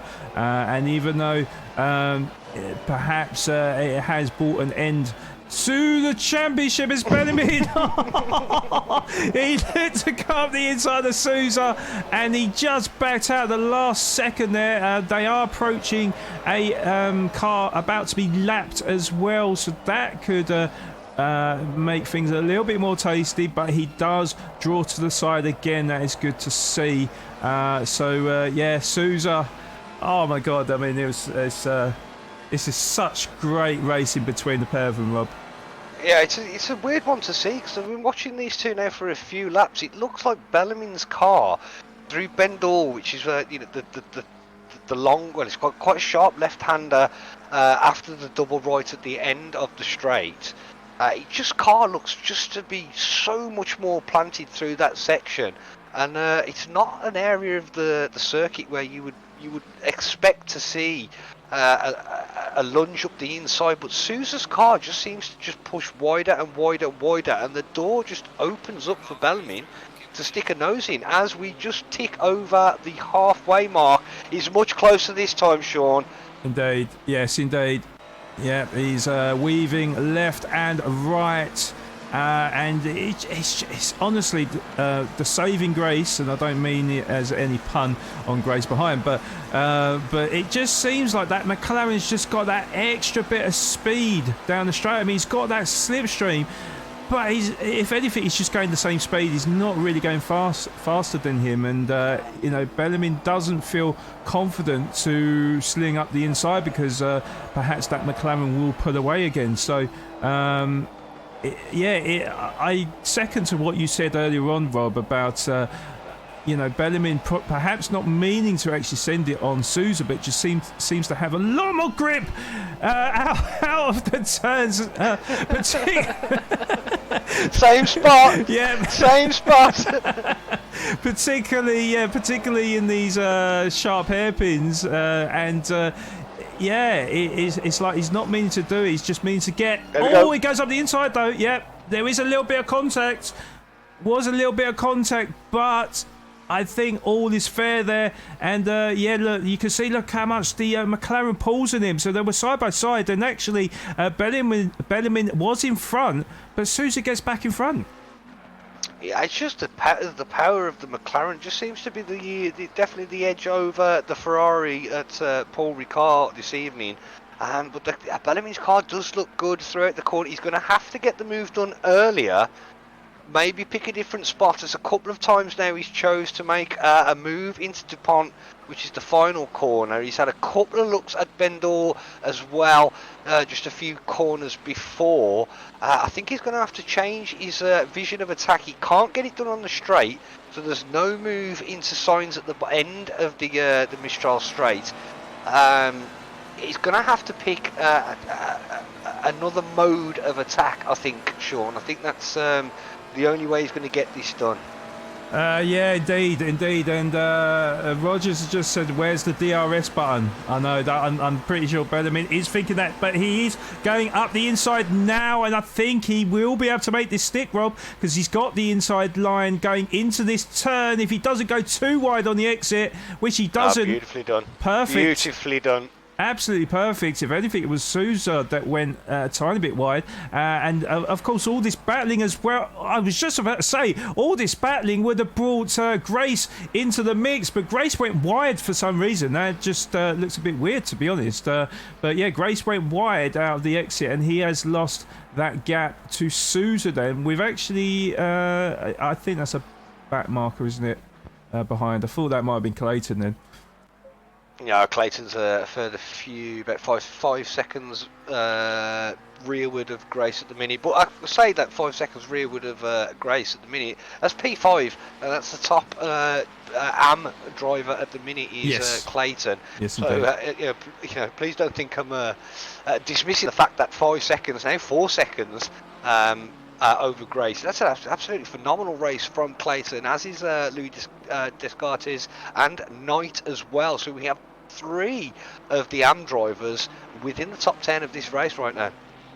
Indeed, this is really, really good to see. The amateurs certainly mixing it up with the pro drivers. As we just saw, I think that is Descartes, isn't it? Went a little bit wide out of the exit there, so that will, of course, bring a Knight into the equation even more. He is currently about 3 or 4 tenths behind, and then with the straight coming up very, very shortly, that gap could dissipate even further. But yeah, really, really good to see Clayton out in front as well, on his own as well. It's been a fantastic round here at the circuit. Paul Ricard, of course, and I did speak about him, didn't I, Clayton, in a different series. I think it's the Taco Tuesdays, the Tier 2s. That the guy has got pace. You know, he's definitely got good form, and he's definitely showing it here today, Rob. Yeah, absolutely. So I haven't had the pleasure of watching Clayton drive. I don't think this is his first race in the series.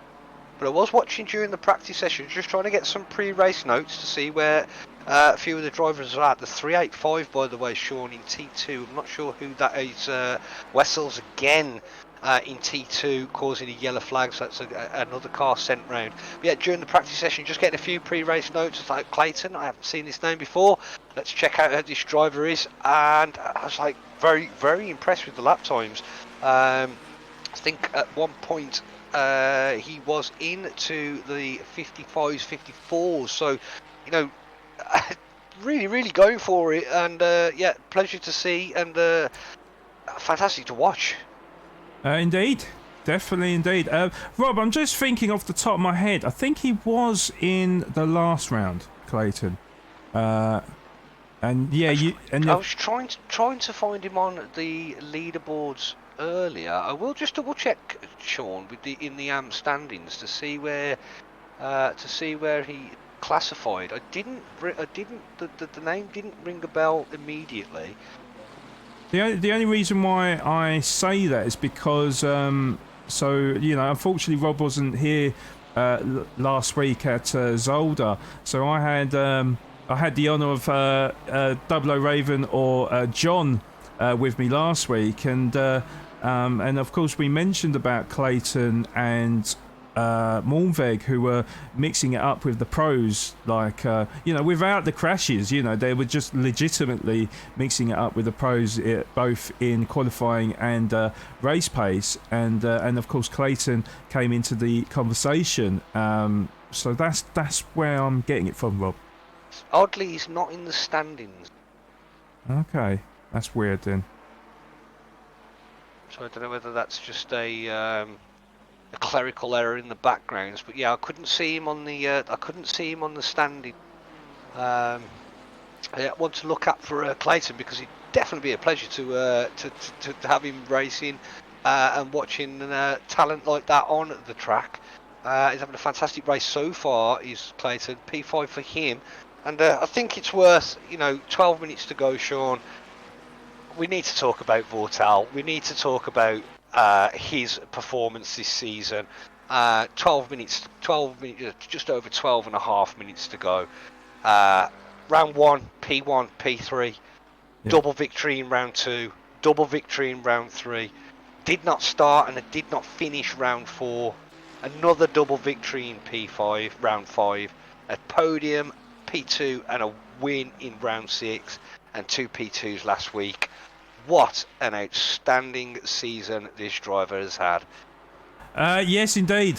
I've been very, very impressed with him, and he hasn't failed to impress throughout the whole season. I think he got a little bit unlucky. I think it was round. This is off the top of my head, so you've obviously got it in front of you, Rob. Oh no, I remember all of that. Oh, okay. He's just got a better memory than me then. No, that's an absolute joke. There's no way I can remember. There's absolutely no way I would remember. Yes, I do have the SimGrid page in front of me, up and loaded. So yeah, I can bring you all the stats that you need. I think it was, what was it, round 4? Was it that he got a DNS and DNF?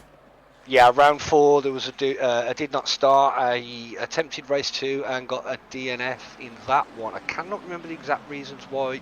Whether it was a server, a connection issue on his end, or it was just a terrible weekend of racing for him. But other than that, Sean, I mean, that's pretty flawless, right? Yeah, indeed. I remember now that it was, wasn't it that race where he obviously qualified really high up, and then he had like some sort of disconnect, and then he started at the back of the field. Was it that one? That is the one. Yeah. Yeah. Yeah, he got a disconnect, which put him to the back for the race 2. Yeah, that's the one. Okay. Race 4 was indeed Circuit of the Americas. Yeah, that's right. As 82 car picks up a drive-through penalty, that's Olmac. Indeed. That is crucial. That is crucial, Sean, for the championship. I think the AMP championship is as good as sewn up, but it would have been very close with Olmac picking up a lot more points than the championship leader. But with that drive-through penalty, Sean. Yeah, it is complete disaster because Robinson, I wouldn't say has been, I think he's been doing enough, but excuse me, he's been doing enough, but he's not been super competitive tonight, has he? And what great timing, eh? My apologies, everyone. Thank God it's the last race of the last round of the season, eh? All the excitement coming out tonight, Sean. Yeah. Yeah, he's had I think Robinson has had, fair to say, an up and down season. A very, very up and down season. Round 1, P15 and a P5, and then round 2, not the best of weekends for this one, a 15th and an 11th. Round 3, particularly impressive. He took P6 in the first 20-minute race, and then took a race victory in the 40. Round 4 was a P10 and a P2. Round 5 was a 3 and a 9. Round 6, 4th and 5th. And round 7, P5 and a race victory. Yeah.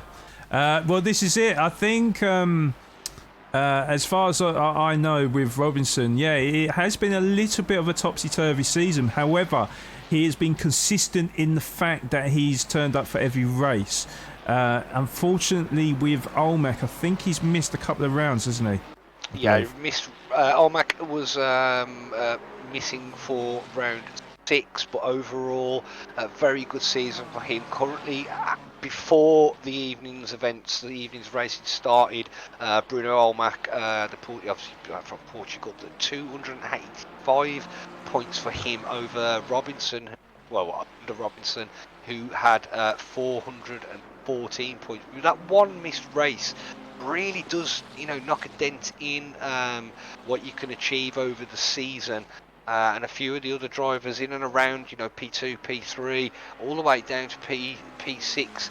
I think Robinson hasn't missed a race. Yeah, indeed. So it's unfortunate, maybe real life comes into play, and whether it's work or we're in the summer season, of course, aren't we? So people going on holiday and stuff. But yeah, it's unfortunate because maybe Olmac, with the form that he's shown during the races that he has turned up for. Maybe he'll be really close at the top. Maybe he'll be even leading it. But with 2 sprint races per round, of course, it's 40 points apiece up for grabs, isn't it? So that's a lot of points to lose. And if you've got 2 rounds off, huge points on off. And I'm going to give a shout out to FRL's own Chris Gedman, because talking about attendance to the races, he's the only other driver in the AM category to attend every race. He did take an unfortunate DNF in round 3, but as attendance goes, there every week. So absolutely fantastic to see FRL's own Chris Gedman up there, trying to get there every week. We understand that some drivers can't always commit to a full schedule, which is unfortunate. But it is always good to see the drivers that are there week in, week out.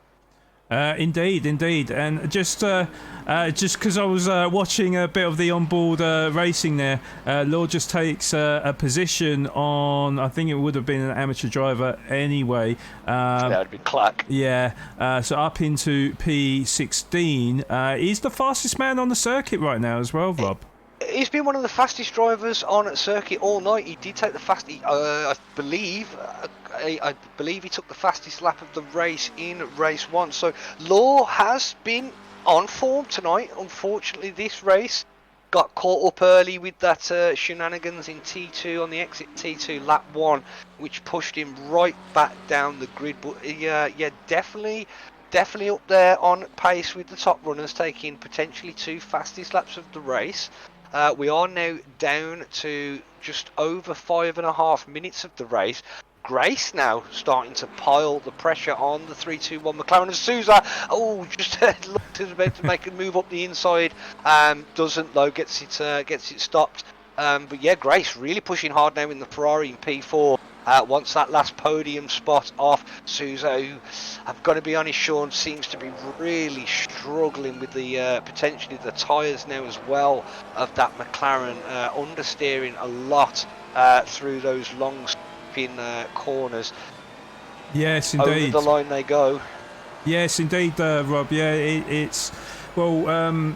Will Friedman in chat did obviously mention about it being a 40-minute race. It's quite hot out there. The track temperature has come down a little bit, as we just see track limits for 442. Is that more? That's max.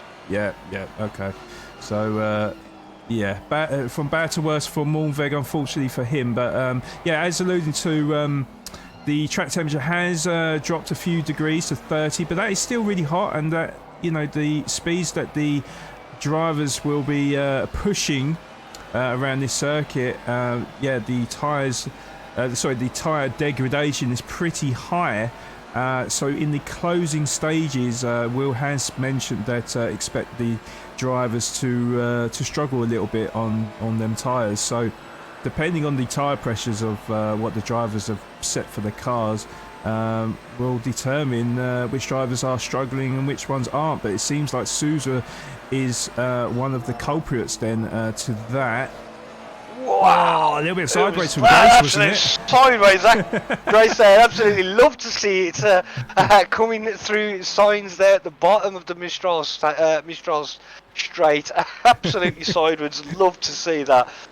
It was a bit unfortunate I didn't have the outside camera on. I had the cockpit, but even then I could see a little bit of sideways there. But I mean, you couldn't make it up, could you, Rob? Just talking about how overheated the tyres would be and how much grip they lose. Unfortunately for Knight as well, Sean, he's picked up a drive-through penalty, so one too many off-track excursions for Knight there. Currently sat in P3 for the AMS. Will lose about 20 seconds, so he might be okay in terms of AM category position, but will definitely lose out in the overall position. Yeah. Rogers might just get there. I'm not I sure. mean, it is touch and go, definitely. Yeah. I think it's going to be very, very tight. Very, very tight. It is quite fortunate that Knight was involved in this battle, but of course, he could have even got an outright second position for the amateurs. So it is very, very unfortunate from Knight's point of view. But it only takes 3 warnings, isn't it, to get a cut track penalty, and unfortunately that was cut track number 3, wasn't it? So yeah, indeed. Race coming down to the last 2 minutes now, so we're probably going to get 2 more racing laps, maybe even just 1 more racing lap there, Sean, with the lap times around the 2-minute mark as it is. This may be the last but one, and this definitely will be the last but 1 lap of the race, as Vortal is making his way up to Bendorn now through Village. The right-hander. This will definitely be the last lap of the race. 6 seconds, 6.8 seconds to the good is Vortal. He will take race victory, albeit any major mistakes, but the way this guy has driven all season, I cannot see that happening. So phenomenal season for him.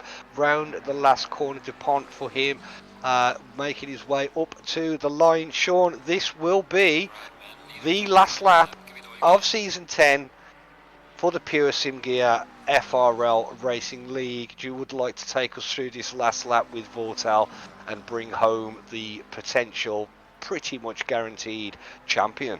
Yes, indeed. Yeah, thank you, Rob. It's been an absolute phenomenal season for Vortal. He's he hasn't really put a foot wrong, as alluded to. Maybe one round he got maybe a little bit unlucky with. Remembering back, Rob, technically it wasn't even his fault, was it? He got disconnected, put at the back of the grid, and then got unlucky. So it's been pretty much a faultless drive from Vortal for pretty much most of the season, and he's going to grab 2 back-to-back wins at the Paul Ricard circuit, and I believe, is that not 10 wins for Vortal as well, Rob? If you've still got that will be 10 wins in the season. Sean, just it's not going to affect any of the standings, but the 442 McLaren of Maximilian Weg has been disqualified from this race. Okay. He was due to serve a penalty. Obviously hasn't served that penalty, and that's one too many excursions off track. And the in-game stewards have decided that's enough and disqualified the 442 of Mornweg. Wow. Well, that is a turn up for the books. I have seen a few more drive-through penalties for some drivers, but need to get on board with Vortal, because Vortal is just about coming around the final corner to not only win back-to-back wins at the circuit Paul Ricard, but also win Season 10 of the FRL Pure Sim Gear Super Sprint Sundays, and a worthy champion for Vortal, with Bellarmine getting a P2. Excellent result for him too. Souza gets the P3 and Grace P4, and then Clayton just coming around the final corner to get the race victory for the amateur drivers as well. So a great victory for Clayton with discarding. Oh my god, that was photo finish, wasn't it?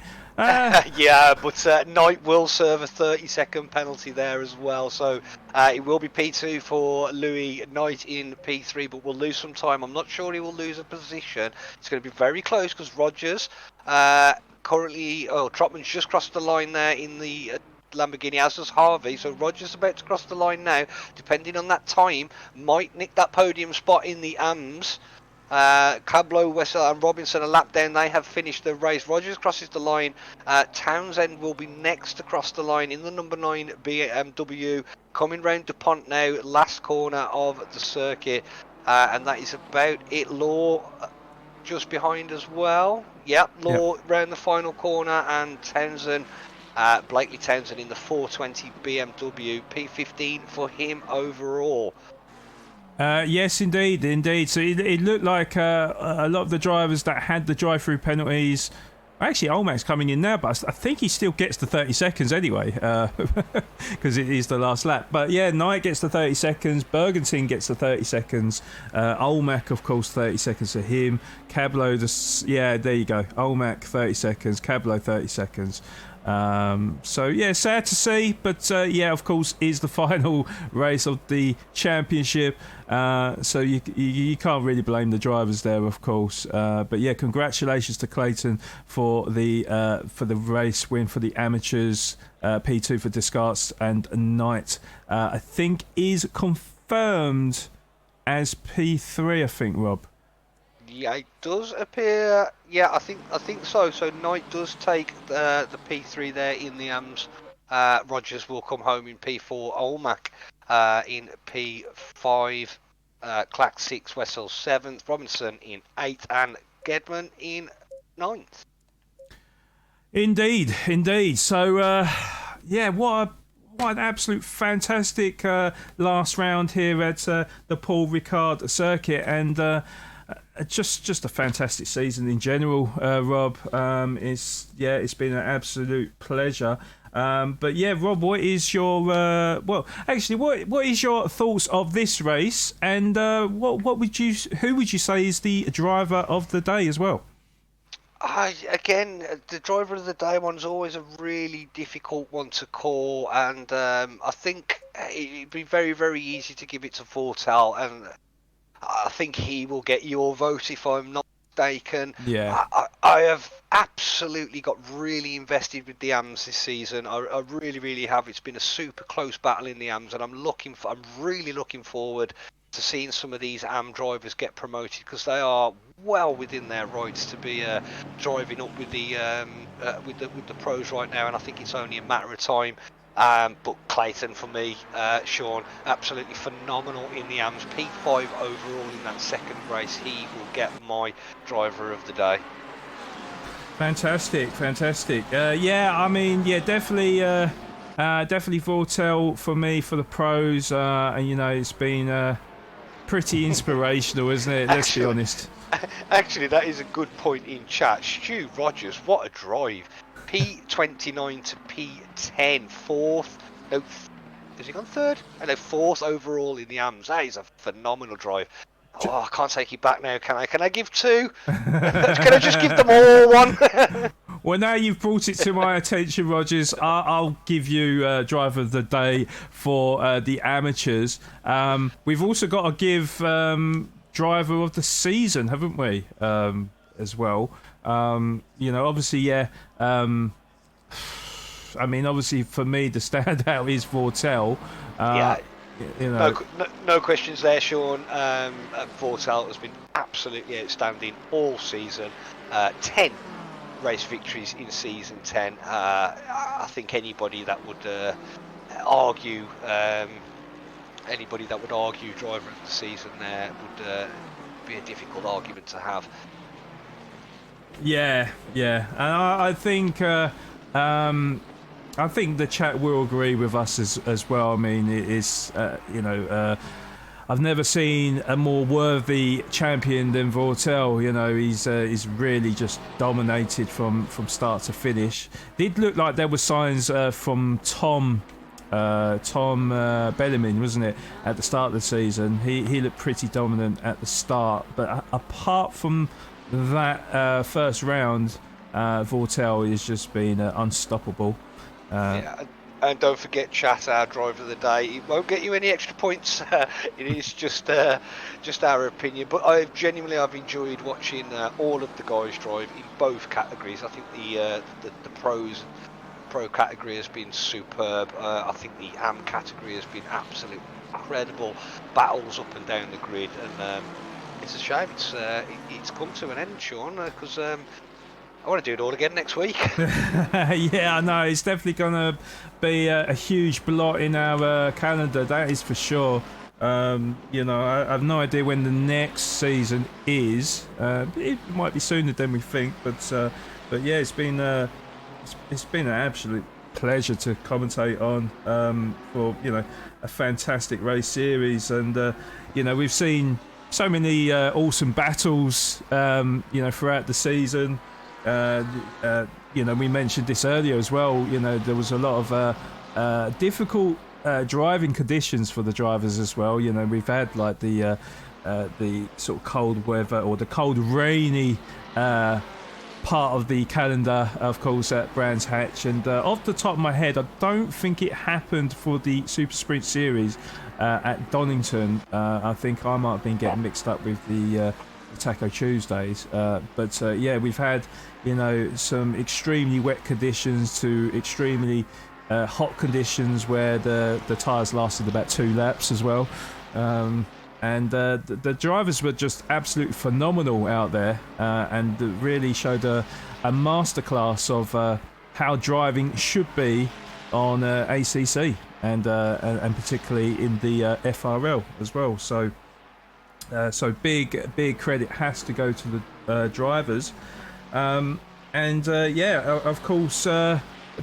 Big thank you to everyone in chat as well that have been supporting us, and perhaps been correcting us on a few driver pronunciations. It was certainly interesting to get to know all the drivers, of course, and keeping us inundated with certain weird incidents that may have happened during the races as well. Certainly for me and Rob, we're quite new to commentary. We've done sort of commentary privately, but for something official in the FRL, you guys have been full of support, and it really means a lot. So thank you very much, guys. Almost bringing a tear to my eye. Yeah, I think I'll say just from myself, absolute pleasure to watch these drivers lay it all on. Been absolutely fantastic to watch from inside the commentary box, and I really do hope that the viewers at home, wherever you are in the world, have had the same enjoyment as I have. I think massive thanks to FRL for hosting such a great series of races, the sponsors, and I guess last bit from me, thank you all on behalf of Raven Cottons. I am, of course, Rob G. Barker. Sean, it's been an absolute pleasure. Yeah, definitely. The pleasure's all mine, Rob. Yeah, thank you so much for joining me throughout the season. It's been great fun. And the other thing I forgot to mention, actually, guys, as well, is so we made a bit of history as well, Rob, because the history. Yes, so the Mega Grid series, featuring 40-plus drivers on one circuit on PS5, has never been done before. Really? Oh, that's absolutely amazing. Oh, what a joy to be a part of. Yeah, so we I don't know if there'll be any history books as such, I'll have to ask. I'm writing one now. Ask the Guinness Book of World Records, first commentators to commentate on a 40-plus grid on the PS5. I shall have the enjoyment of producing ourselves some certificates, Sean, and I'll get yours out in the post as soon as possible. Fantastic, that's what I like to hear. But no, it's been an absolute pleasure to lead this series, and of course the inaugural season 10 here on FRL as well.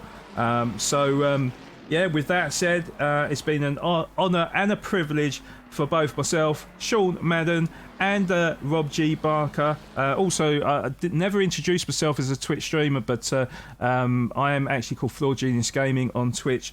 Rob Barker is known as Rob G. Barker 182. I've got that correct, haven't I, Rob? That's close enough for me. Yeah. I don't promote myself, but obviously, we're part of the Twitch community, so you can catch us on Twitch if you look up our names, of course. But yes, on behalf of a Raven Comms team, it's a big thank you. And until next time, it's a goodbye for now. Good night, guys.